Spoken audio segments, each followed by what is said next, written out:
사랑과 은혜가 풍성하신 하나님, 오늘 평신도 주일을 맞이하여 이 부족한 종이 말씀을 전합니다. 전하는 자나 듣는 자나 말씀을 사모하여 말씀을 통해 우리의 심령이 새로워지게 하시고 예수님의 팬이 아니라 예수님의 제자로 살아가게 하옵소서. 이 모든 말씀 예수님의 이름으로 기도합니다. 아멘. 제일가족 여러분, 사랑하고 축복합니다. 오른손을 가슴에 얹고 선언하겠습니다. 행복한 구원을 온전히 이루어 가겠습니다. 행복한 구원을 온전히 이루어 가겠습니다. 아멘.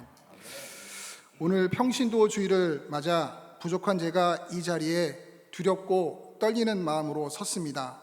목회자가 아닌 평신도의 한 사람으로서 말씀을 나누게 하신 하나님께 감사드립니다. 말씀을 전하면서 부족하고 미숙한 부분이 있더라도 이해해 주시고 들어주셨으면 좋겠습니다.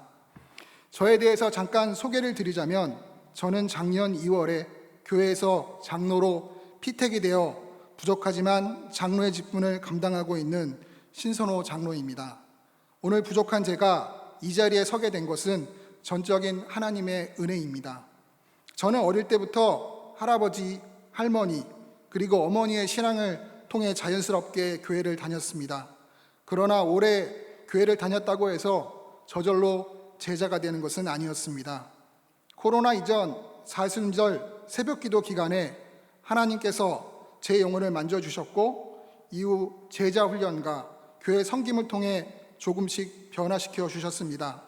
그러면서 제 마음속에 늘 남아있는 질문이 하나 있었습니다. 나는 예수님의 팬인가 아니면 예수님의 제자인가? 오늘 하나님께서 우리 모두에게 같은 질문을 던지십니다. 우리는 하나님의 팬인가 아니면 예수님의 제자인가? 오늘 말씀의 제목은 팬인가 제자인가입니다. 평신도 주일에 말씀을 전해야 한다는 담임 목사님의 말씀을 듣고 어떤 주제의 말씀으로 전해야 하는지 기도하며 묵상했는데, 제가 인상 깊게 읽은 책들 중에서 말씀을 전해야 되겠다고 생각을 해서 책들을 펼쳐보았습니다. 그러다 보니 제목부터 끌렸고 이전에 읽어보면서 나의 신앙을 되돌아보게 되고 도전이 되었던 책이 하나 있었습니다. 그 책은 바로 미국의 목회자 카일 아일드먼의 책 나로 팬, 한국에서는 팬인가 제자인가로 번역되어 출간되었습니다. 이 책은 미국에서 100만 부 이상 팔린 베스트셀러입니다. 혹시 성도 여러분께서 좋아하시는 팬이 혹시 있으신가요? 팬은 사전적 정의로 누군가를 열정적으로 좋아하는 사람입니다. 연예인일 수도 있고, 운동선수일 수도 있고, 정치인일 수도 있고, 여러 분야의 유명인일 수도 있습니다. 요즘 팬덤이라고 해서 팬들을 묶어서 말하는 말이 있습니다. 제가 들었던 팬덤은 그 이명웅 가수가 있는데, 부모님 세대가 좋아해가지고 자녀들이 콘서트 티켓 구입에 전쟁을 방불케 한다고 합니다. 티켓을 구입하면 큰 효도를 했다는 말도 합니다. 또 세계적인 아이돌 그룹에 한국의 BTS는 세계적인 아미라는 팬클럽도 있어서 한국에서 공연을 하면 세계 여러 나라에서 공연을 보기 위해 한국을 방문한다고 합니다. 팬들은 자기가 좋아하는 대상이 있으면 시간과 돈을 들여서 좋아하는 표현을 합니다. 나는 과연 예수님의 팬입니까? 아니면 예수님의 제자입니까? 처음 이 질문을 접했을 때 마음이 참 무거웠습니다. 교회를 오래 다녔고 직분도 있고 봉사도 하며 교회를 섬기고 있지만, 과연 나는 예수님을 진짜 따르는 사람인가? 아니면 멀리서 응원만 하는 팬인가? 스스로 돌아보게 되었습니다. 카일 아이들먼 목사는 팬인가 제자인가에서 이렇게 말합니다. 예수님은 팬을 원하지 않으신다. 제자를 원하신다. 교회 안에서는 예수님을 좋아하는 사람들이 많습니다. 예수님의 가르침을 존경하고 교회를 사랑하고 예배를 드립니다. 그러나 예수님께서 찾으시는 사람은 단순한 팬이 아니라 내 삶을 드리는 제자입니다. 팬과 제자에 대한 다음과 같은 특징들이 있다고 얘기합니다. 첫 번째는 팬은 좋아하는 대상이 대해 줄줄이 깨고 있지만 개인적인 관계는 없습니다. 하지만 제자는 개인적으로 깊은 관계가 있습니다. 둘째, 팬은 안전한 관람석에서 앉아 응원만 합니다. 하지만 제자는 경기를 하기 위해 필요한 희생과 고통에 동참합니다. 세 번째로, 팬은 예수에 대해 모르는 게 없지만 정작 그분을 개인적으로 알지는 못합니다. 하지만 제자는 그분을 개인적으로 압니다. 이러한 팬과 제자에 대한 세 가지 특징을 알아보았는데, 내가 팬이 속해 있는지 제자에 속해 있는지를 헷갈리기도 하고 또한 불명확하게 느껴지기도 합니다. 그래서 이제 우리는 팬과 제자에 대해서 스스로 진단해 보려고 합니다. 진단하는 게 한 5가지 정도 되는데요. 첫 번째 진단은 예수님을 믿는다고 말로만 고백하는가, 아니면 예수님을 실제로 따르고 있는가. 따름은 믿음의 일부라고 합니다. 진정으로 예수님을 믿는 사람은 반드시 그분을 따르게 되어 있습니다. 성경에 니고데모라는 예수님의 팬이 있었습니다. 니고데모는 바리새인이었고 성경을 잘 알았고 또 예수님의 종교 지도자였습니다. 그는 예수님을 찾아와 질문했습니다. 그런데 처음에는 예수님을 밤에 찾아왔습니다. 사람들의 시선을 의식했기 때문입니다. 그는 예수님을 존경했지만 공개적으로 따르지는 못했습니다. 하지만 시간이 지나면서 변화가 일어났습니다. 예수님의 제자로 거듭났습니다. 니고데모는 결국 용기를 내어 예수님을 옹호합니다. 예수님께서 십자가에 달리신 후 그는 아리마대 요셉과 함께 예수님의 장례를 준비했습니다. 숨겨진 팬에서 제자로 변화된 것입니다. 두 번째 진단은 예수님에 관하여 아는가, 아니면 예수님을 진정으로 아는가입니다. 팬은 지식과 친밀함을 좀 혼동을 합니다. 팬은 예수님에 관해서 아는 것만 그분과 진정으로 아는 것을 구분하지 못합니다. 성경 말씀을 읽고 묵상하고 공부하는 시간은 더없이 귀한 시간입니다. 문제는 지식 자체가 아닙니다. 지식만 있고 친밀한 관계는 없는 상태입니다. 누가복음에 바리새인 시몬이 나옵니다. 예수님에 관해서 알았지만 그는 진정으로 알지는 못했습니다. 그는 눈앞에 예수님이 자신이 평생 연구해온 약속의 메시아라는 사실을 알아채지 못했습니다. 반면에 예수님이 이 바리새인 집에서 식사를 하시던 중에 한 여인이 찾아왔습니다. 그 여인은 눈물로 예수님의 발을 씻고 머리카락으로 닦아냅니다. 여인이 향유를 담은 목합을 깨서 예수님의 발에 붓습니다. 모든 지식을 갖춘 종교 지도자는 팬이었고 지식을 조금 부족했을지라도 예수님께 진절한 애정을 표했던 여인이 예수님을 진정으로 알았던 제자였던 것입니다. 세 번째로는 예수님이 나의 삶의 중심이 아닌가, 또는 내 삶의 중심인가. 이 진단을 통해서 예수님께서는 내 마음을 다하고 목숨을 다하고 뜻을 다하여 주 너의 하나님을 사랑하라고 말씀하셨습니다. 예수님은 어떤 관계를 원하시는지 분명히 못을 박으셨습니다. 그분은 내 삶의 중심이 되고 우리를 흥분시키는 상대로 경쟁의 상대일 수도 있습니다. 스포츠, 미술, 음악, 일, 외모 등 이 모두가 하나님으로부터 우리의 마음을 훔쳐주는 주범이 될 수 있습니다. 예수님은 우리에게 어떤 관계를 원하시는지 분명히 말씀하십니다. 그분을 따르려면 오직 그분만 따라야 합니다. 예수님은 오직 내 삶의 중심으로서의 관계를 원하시고 있습니다. 네 번째로는 사람의 시선을 더 의식하는가, 아니면 하나님의 시선을 더 의식하는가, 예수님은 종교 팬들을 향해 말씀하십니다. 이 종교 지도자들은 여러모로 봐도 제자처럼 보였습니다. 하지만 예수님의 관심은 사람 속에 있었습니다. 종교 지도자의 절정적인 문제점은 위선이었습니다. 예수님을 진정으로 따르는 사람은 마음에서 우러나와 하나님께 순종합니다. 하나님이 원하시는 삶은 그분의 관계 속에서 자연스럽게 흘러나오기 마련입니다. 행동이 중요하지 않다는 뜻이 아니라 그 행동이 예수님의 제자로 가꾸어진 내면에서 비롯됐다는 말입니다. 사람의 시선보다 하나님의 시선이 더 의식해야 합니다. 다섯 번째는 자기의 힘을 믿는 팬인가 성령 충만한 제자인가. 팬은 자기의 능력이나 경험 또는 재능 직분을 의지합니다. 그러나 제자는 성령을 의지합니다. 예수님께서 제자들에게 성령이 임하시면 권능을 받는다고 말씀하셨습니다.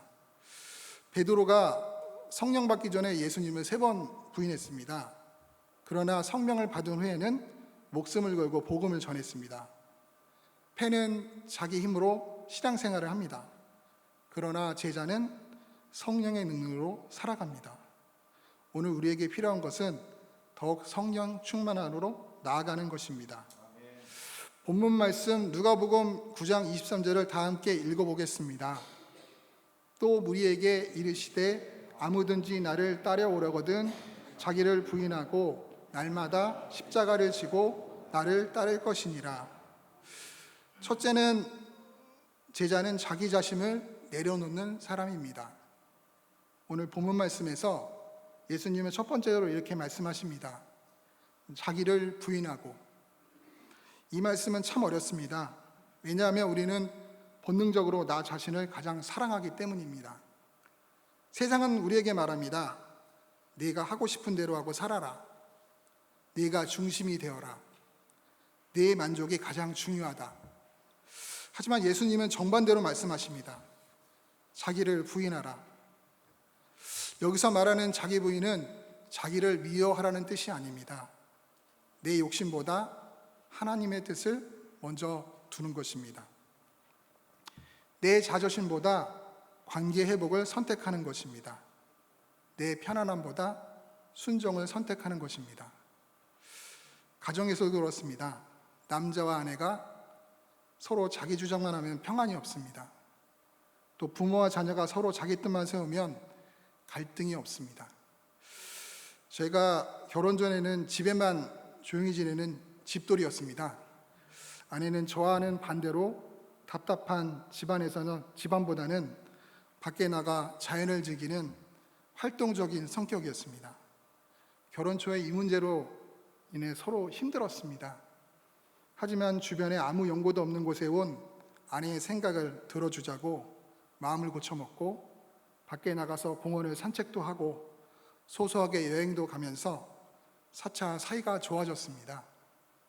자녀가 태어나서도 자녀들과 다양한 체험과 경험도 하고 여행도 하고 또 지내다 보니까 자녀와의 소통도 원만해지고 함께하는 시간이 많아지게 되었습니다. 지금도 자녀와 서로 잘 소통하며 지내게 해주신 하나님께 감사하며 지내고 있습니다. 예수님은 말씀하십니다. 내 생각보다 하나님의 뜻을 먼저 구하라. 평신도의 신앙은 교회 안에서는 드러나는 것이 아닙니다. 가정과 직장과 사업장과의 인간관계 속에서 드러납니다. 억울해도 참는 순간이 있습니다. 손해보더라도 정직해야 할 때가 있습니다. 내 자존심을 내려놓고 먼저 사과해야 할 때도 있습니다. 그것이 바로 제자가 되는 길인 것 같습니다. 두 번째로 제자는 자기 십자가를 지는 사람입니다. 예수님은 두 번째로 말씀하십니다. 날마다 제 십자가를 지고.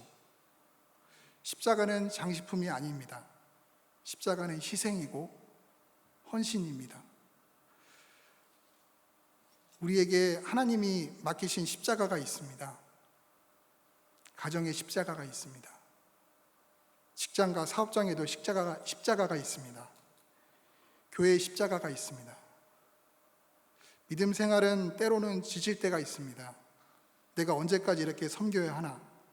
누가 알아주지도 않는데 이제 힘들어서 좀 쉬고 싶다.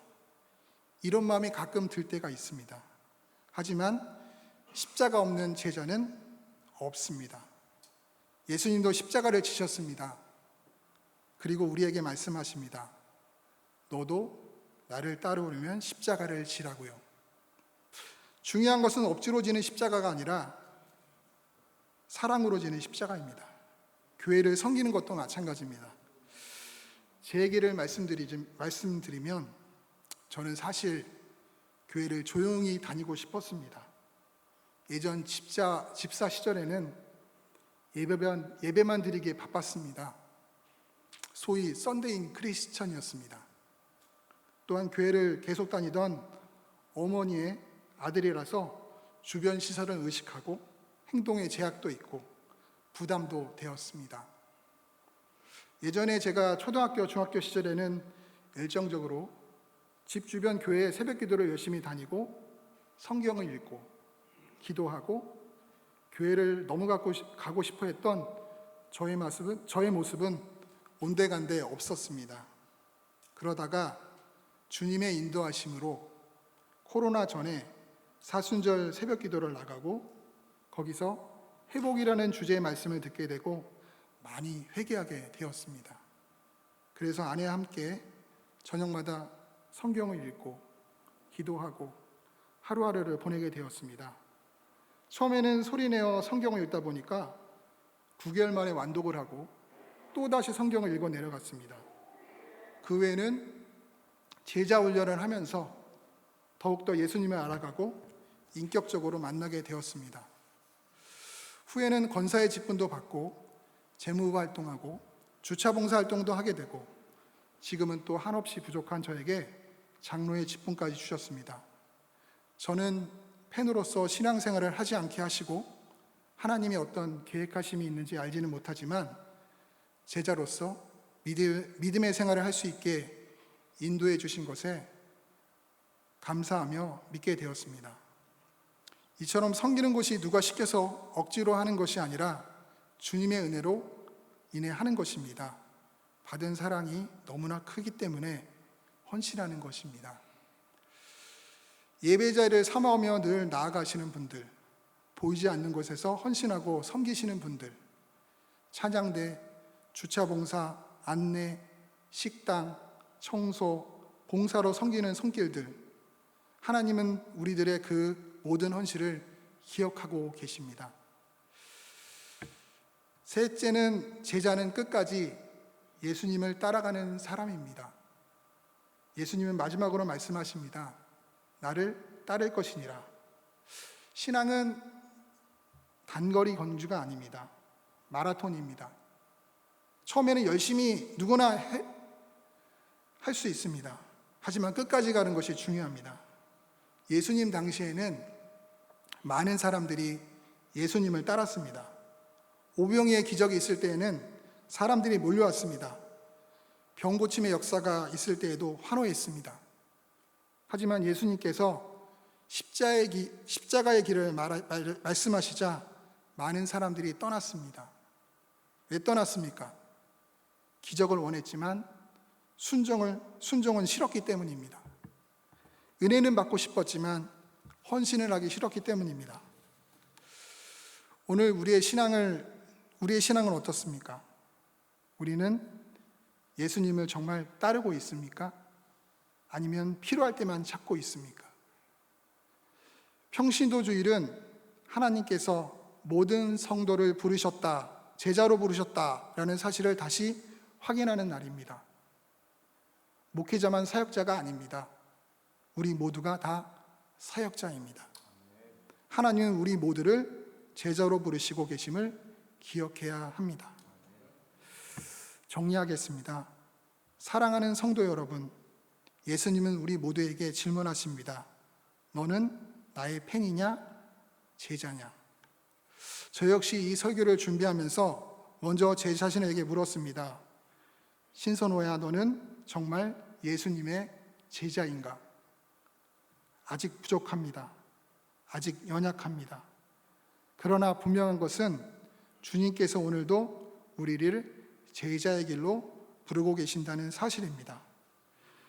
오늘 평신도 주일을 맞이하여 우리 모두가 다시 한번 결단하기를 원합니다. 하나님은 모든 성도를 예수님의 제자로 부르셨습니다. 다 같이 한번 말씀해 보겠습니다. 예수님께서 모든 성도를 예수님의 제자로 부르셨습니다. 그래서 모든 성도를 예수님의 제자로 부르셨습니다. 주님은 나는 팬이 아니라 예수님을 따르는 제자가 되겠습니다. 말로만 믿는 신앙이 아니라 삶으로 순종하는 제자가 되겠습니다. 아멘. 하나님께서 우리 제일가족들에게 팬이 아닌 제자로서 끝까지 주님을 따라가는 믿음과 순종의 은혜를 부어주시기를 소망합니다. 감사합니다.